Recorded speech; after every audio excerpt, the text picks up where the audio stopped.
All right, we're here with Conner Preston, Serra's quarterback, senior quarterback, committed to SMU. Just tell us about how that commitment came about and why you chose SMU. Well, I have a great respect for Coach Jones' offense.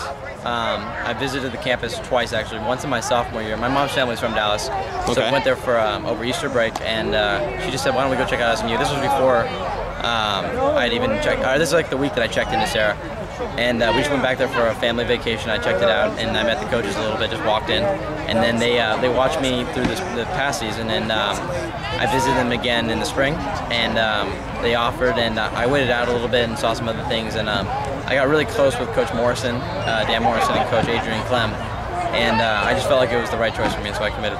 It's not going to suck throwing the ball 50, 55 times a game, no. too. You know, it's kind of like a video game, and it is. It's definitely fun for the quarterback, and you know, Coach Jones and Coach Morrison and Coach Clem, they just have it down to a science, and I think I'm really excited to play in that offense. All right, well, let's talk about tonight's game.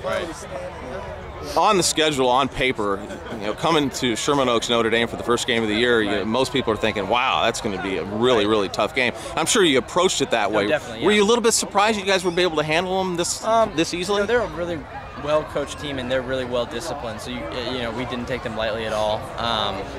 But I felt like if we came out and did what we were supposed to do, we should be able to handle. You know, you saw us in the first half. I think the score was 12-0 or maybe 20-0. We scored a couple times, but they were, you know, like a lot of teams though. But they dropped off into quarters and cover three, and they really, their whole deal was they didn't want to give up the big play downfield. Mm-hmm. So they thought, you know, Serra's going to run by us. So you know, we might have pushed a couple things early on, and it kind of stalled us a little bit. And then Coach Allenberg and I talked, and we realized that, you know, we did that at the end of the half, and then going into the whole in the third quarter, that you got to take what the defense gives you. And they were giving up the flats, and they were giving up underneath everything. Yeah. And so we just really, you know, you like to take the shots downfield. That's a quarterback's dream, and you know that's what with the kind of talent that we have. That's, you know, it's a lot of fun, but you can't push anything. You don't want to force it, and so we just took what they gave us, and it worked out for us.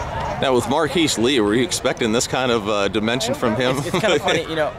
I mean, I've known Marquise Lee, you know, as soon as I got here, and he got in the spotlight last year, but I didn't think a lot of people knew about him before that. And he's still, you know, we have George Farmer, and so sometimes he's overshadowed by him. But Marquise Lee is a freak athlete, and if you just, you can't be there every day, but if you threw to him just like I did every day in practice, and saw him just, you know, walking around school, some of the things he does is jumps and his funny things, he's a freak, and I definitely expected this kind of performance from him. Well, it was another solid performance by you guys. I mean, picking up right where you stepped off. Obviously lost some talent last year, but congratulations on a great win, and look forward to seeing you in the upcoming weeks. All right, thank you. All right, Conner, thanks. Bye.